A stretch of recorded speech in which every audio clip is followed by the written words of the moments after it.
planètes pourries. Dites-moi, casse-couillard, Oui, monsieur. vous pensez qu'on pourrait leur rendre leur répulsor ou l'ultramérine, là? Ça pourrait marcher, monsieur. Ils ont l'air fort occupés ici. Et peut-être qu'ils ont autre chose à faire que de nous courir après. En plus, il est nickel. Pas une crise dans... Oh putain! Hé! Pourquoi ils nous tirent dessus, ces gardes impériaux chauves? Ce sont les Xénos, monsieur. Non, casse-couillard, je les vois bien. Ce sont des gardes... Mais il a 3 bras et des griffes! Accrochez-vous, monsieur.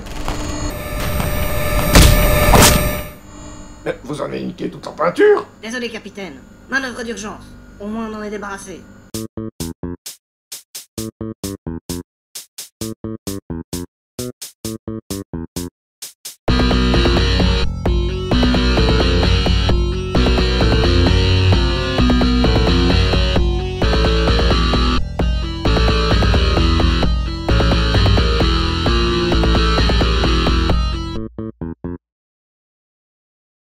Salut Castor, dans cette vidéo on va légèrement abîmer notre répulsor parce qu'il est clairement trop propre pour un répulsor qui a vu le combat.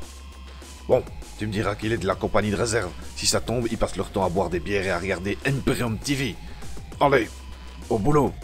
Pour faire un effet de peinture écaillée rapide sans se prendre la tête, avec du sel par exemple, comme on l'a fait dans notre tutoriel dont le lien se trouve sous la vidéo, ou de la laque, technique que nous n'avons pas encore abordée, il va te falloir un petit bout de mousse. Ça peut venir d'une éponge synthétique ou de mousse de protection qu'on trouve dans certaines boîtes de figurines. Choisis une couleur, de préférence sombre. J'ai pris du Mechanicum Standard Grey, et puis tu trempes ton éponge dedans. La cherche pas comme un baraki, hein. Cette technique s'apparente au brossage à sec. Donc tu en mets un peu, et puis tu tamponnes sur de l'essuie-tout jusqu'à ce que tu sois content du résultat. Et là, tu tamponnes aléatoirement, partout sur ton véhicule, ou ta figurine, hein. Ça marche aussi pour les troupiers.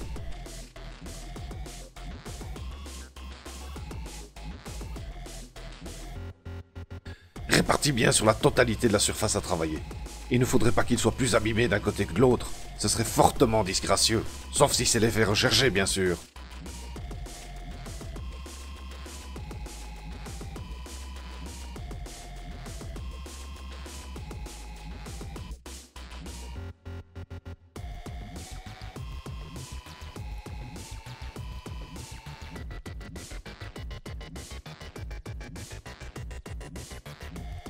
On recommence exactement la même opération, mais avec une couleur métallique.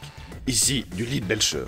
Adapté en fonction du métal que tu imagines se trouver sous la peinture. Si c'est du cuivre ou de l'or, choisis la couleur en fonction.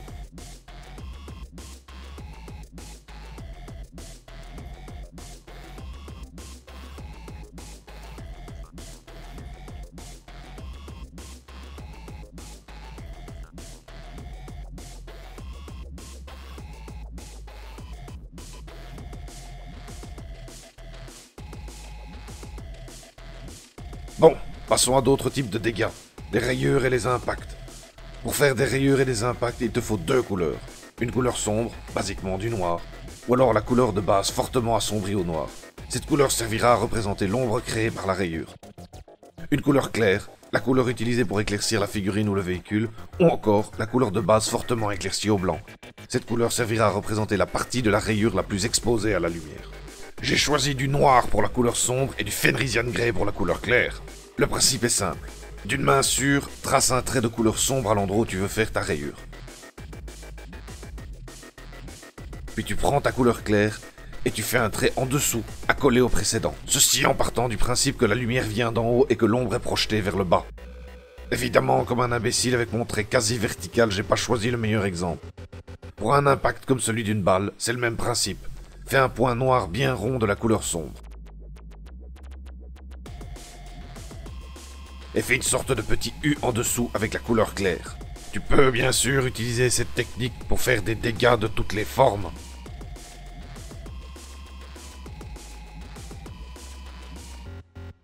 Et voilà, ton tank antigrave est prêt à rejoindre les champs de bataille sans que tes petits camarades pensent que tu as une armée de débutants.